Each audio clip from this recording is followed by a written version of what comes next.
It is my great pleasure to welcome you all to the World Women Forum, conference by Star Icon Foundation.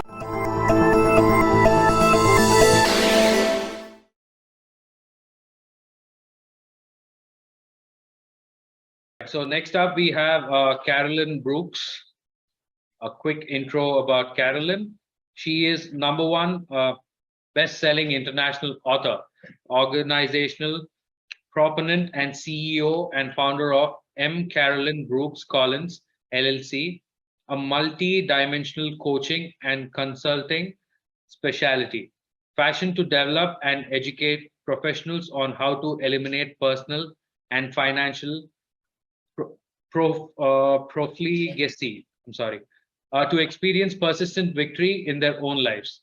Her mantra is simple. She is passionate about empowering women to transform their lives, set up into their purpose, and become financially independent. Yielding an undeniable propensity for leadership, Carolyn holds memberships with several organizations, including the Black Speakers Network, Innovation Women, the Advisory Panel for the Women in Leadership Certificate Program at Georgia Southern University, and the Association of Certified Fraud Examiners, along with the GA chapter of the ACFE. Carolyn, you can take over now. Thank you. Thank you. Thank you so much. Can you hear me? Yes. Yes. Okay, I just wanted to be sure the sound was good. But so thank you so much for that introduction. So I wanted to say good morning, good afternoon, good evening, just wherever you are listening to this conference. I just want to give you a hearty welcome, and I am excited to be here. So I just want you to sit back and relax. In fact, let's just take a deep cleansing breath.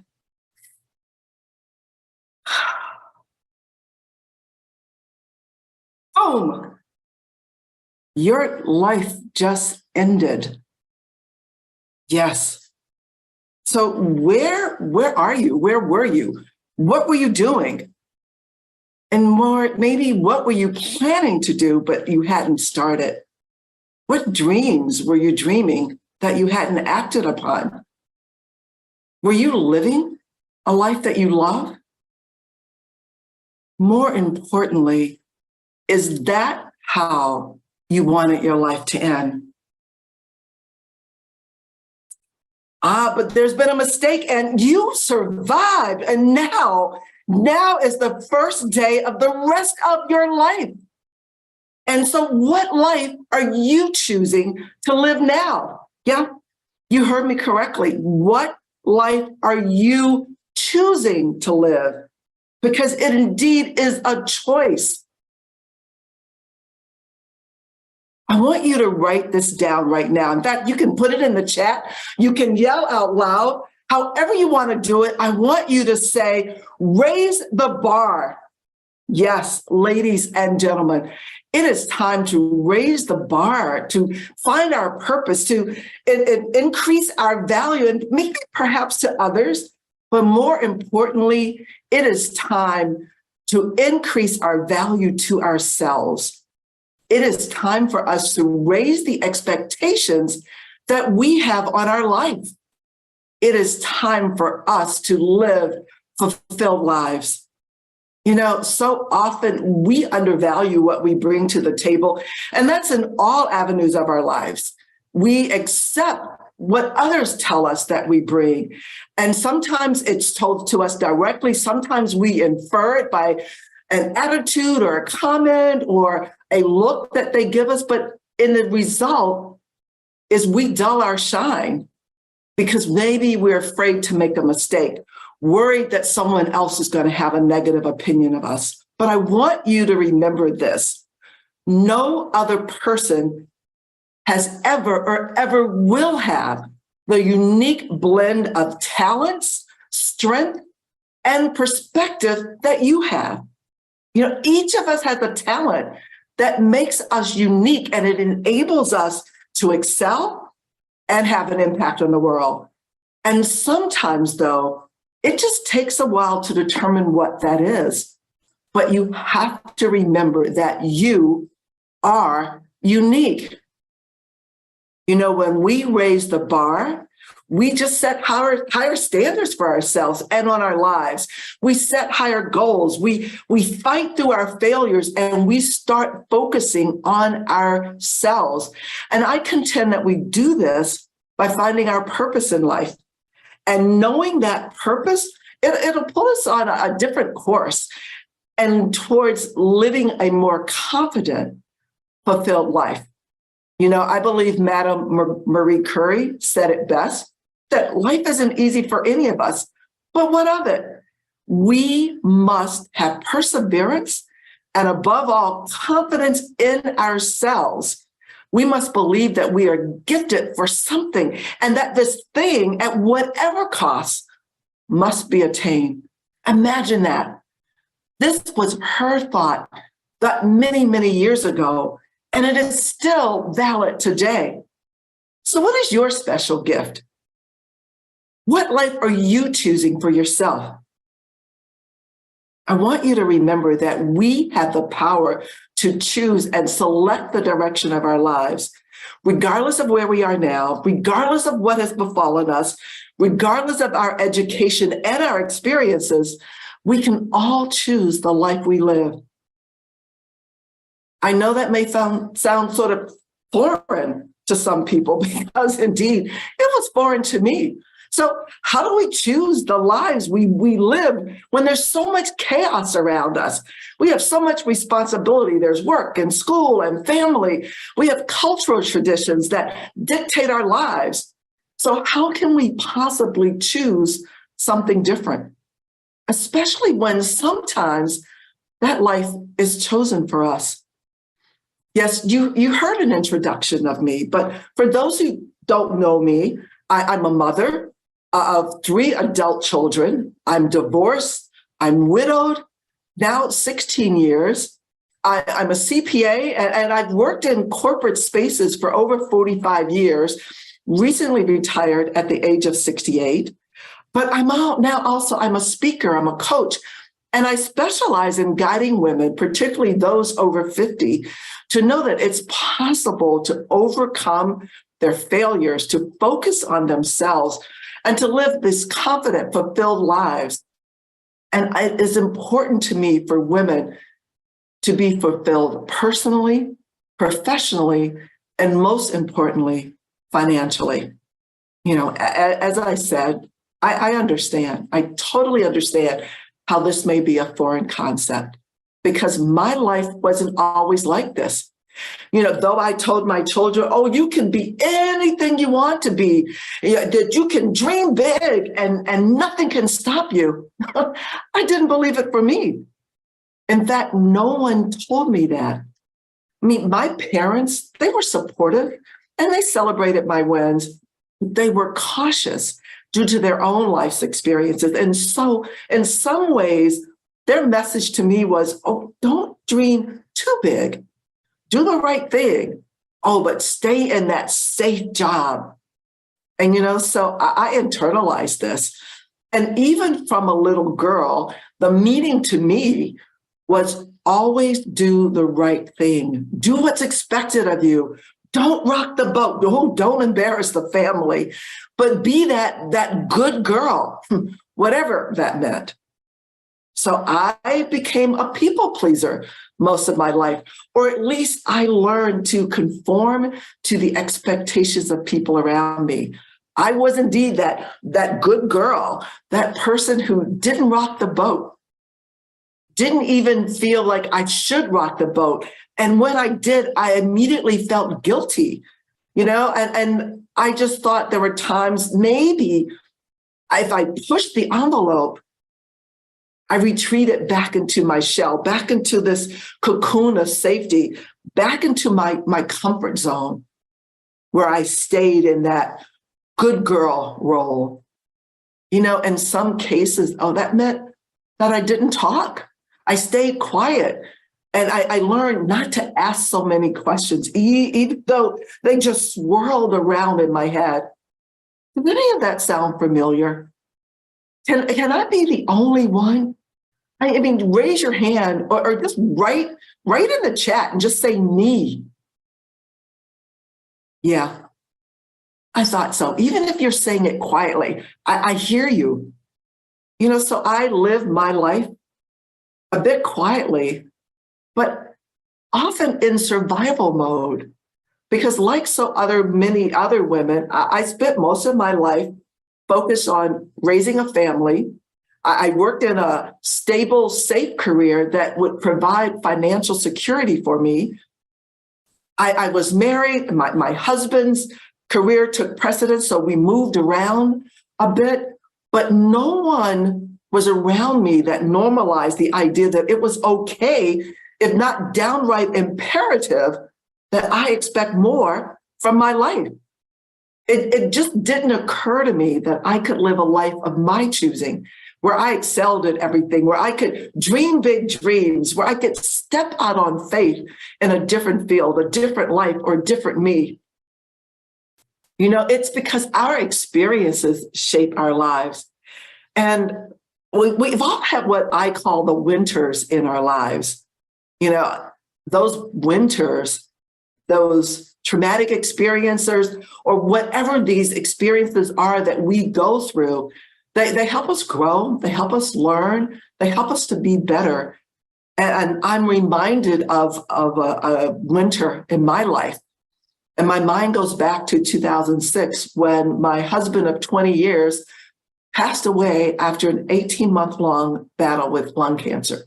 I mean, it was a very painful experience. And there I was, widowed at the age of 52, at a time where many people are even beginning to think about retirement. But I had to be on autopilot. My focus was, how do I maintain my household? 50% of our income was gone. I had one child who was graduating from high school, about to start college. I had one child in college. The oldest one was just getting started in his career. And I'll be honest, I never anticipated this, didn't plan this. And I was angry that I was even in that position. But I knew I needed to stay focused. I kept doing what I was doing to earn a living as an accountant. I took another job to reduce the level of travel I was doing, and then only to find and experience another winter. 3 years later, that department was unexpectedly downsized. And I scrambled and I took whatever job I could to keep afloat, still believing in myself to know I would land on my feet. But I still wasn't in control of my life. I wasn't believing that I could choose, and I wasn't raising the expectations I had on my life. I was in survival mode. My focus was on surviving, not thriving. I mean, thriving wasn't even in my vocabulary. So I ask you, what causes us to do that? What causes us to stay in survival mode? What causes us to live a quiet life? What causes us to stay in our comfort zone? And I will tell you, it's fear. It's fear of failure. It's fear of thinking we're too old to do something new. It's fear that our time has passed. And maybe even it's fear of success and what that success will bring to our lives and how it will just upset the apple cart. And we'll have to still live to a different level of expectation. It's fear of what other people think as we begin to compare ourselves to others and how well they speak, what job they're doing, what business they've started. Fear of just making the wrong move and thinking we are not ready. And I call that fear. It's really just part of the clutter we have in our minds and in our lives. It's that baggage that we carry, that negativity that we carry. Is those past experiences where we've failed at something. Maybe we were rejected, but we keep playing it over and over in our minds. But I tell you, we all have baggage. We all have had these winters in our lives. We all have stuff and issues in our lives that we need to address. Because if you don't address it, we're just going to allow it to fester and it slows us down, it takes us off course, and it prevents us from being our best selves. I had to think about that. I had to come out of survival mode and get into the mode of thriving. You know, someone asked me a question about a year and a half ago, 2 years ago, was I living the life I love? They asked me, what was my dream? And quite honestly, I had to admit that I had stopped dreaming. Oh, that's something I did when I was younger. I was beginning to coast, thinking about retirement. I was focused on, putting the money away in my 401k, making sure I had enough money to live on, doing all the analysis, saying, okay, if I save this amount, then I could have enough money to live and take care of myself until I'm 80 or 90. I wasn't thinking about thriving or dreaming. But what did I do? I started studying. I started reading. I changed my paradigms and those limiting beliefs that I had. I started thinking about the possibilities in my life. As Earl Nightingale says, we become who we think we are. And I've learned to add, however great or small. So I changed my mindset and increased my belief in me. So 2020 was my coming out year.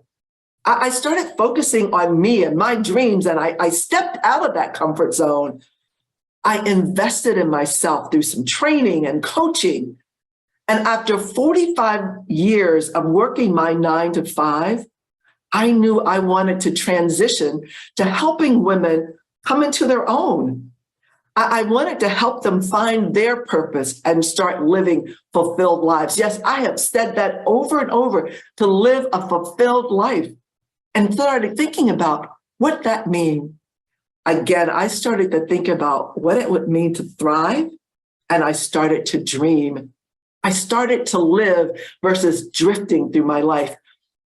Some of the research I found was that Wealth Research Group said 98% of people die without ever fulfilling their dreams.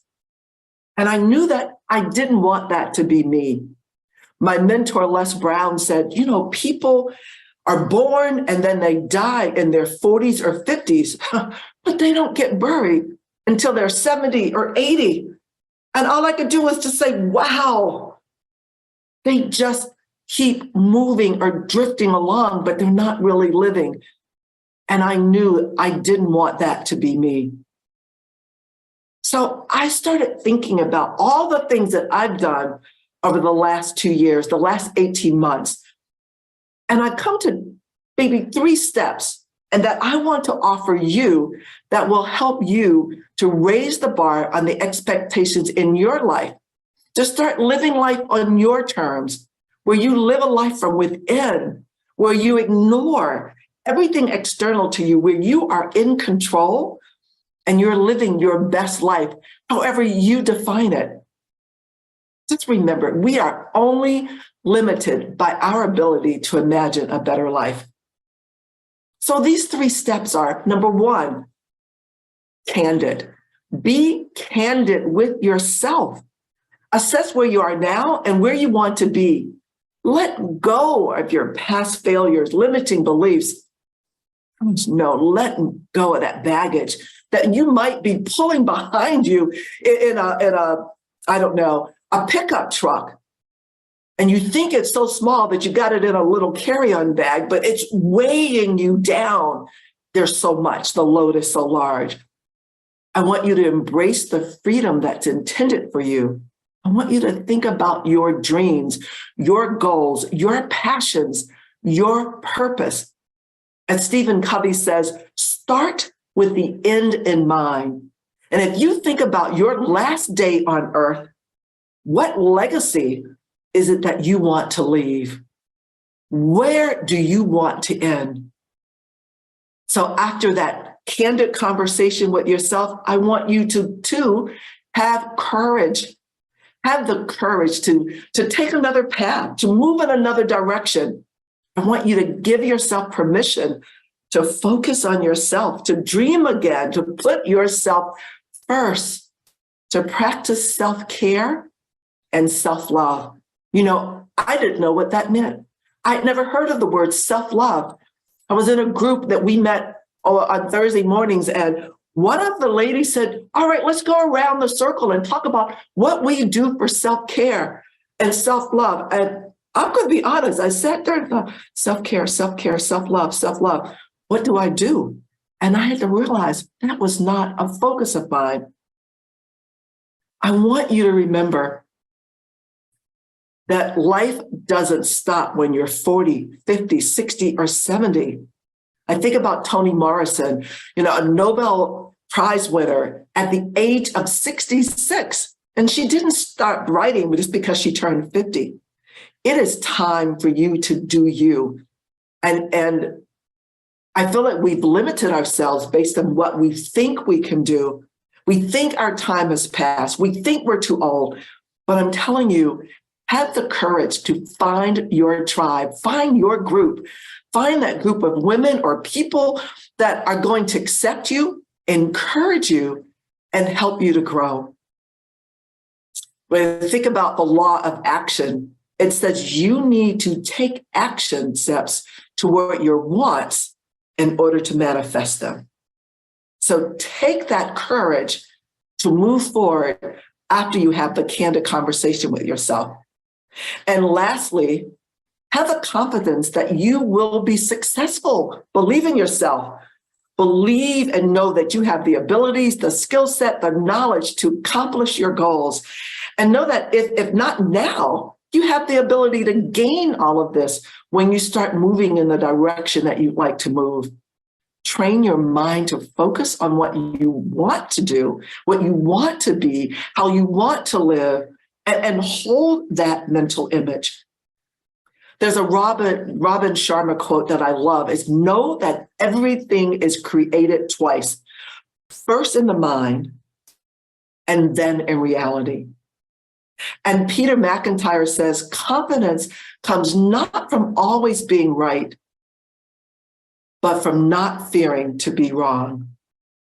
So I want you to raise the bar on the expectations you have in your life. So if you plan, I was thinking about Robert Maslow, just giving you one more quote, that if you plan on being anything less than what you are capable of being, you will probably be unhappy all the days of your life.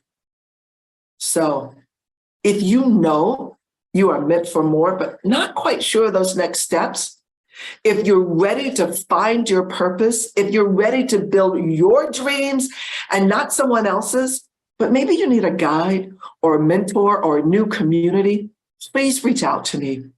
You can reach out to me at Carolyn Brooks Collins, carolyn.brookskollins@gmail.com. You can reach out to me at carolynbrookscollins.com, or you can join my new Facebook group, Confidence with Carolyn. And there we'll introduce my new 12-week program, Confidence with Carolyn. I am waiting for you to reach out for your destiny. Thank you so much.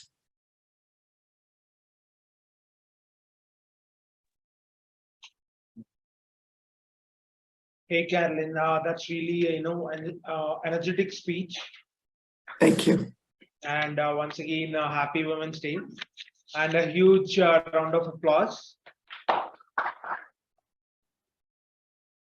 So, Carolyn, your message emphasizes on by raising the expectations women have for themselves.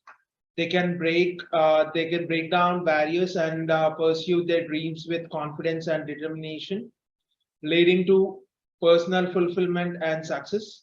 So additionally, by recognizing and valuing their contributions, women can also increase their influence and impact in their communities and societies as a whole. So speakers out there, if you have any questions, please post to Carolyn so that she can reply. Thank you, everyone. You could also mention your contact details in the chat box down there for the others to get in touch with you. All right. Perfect.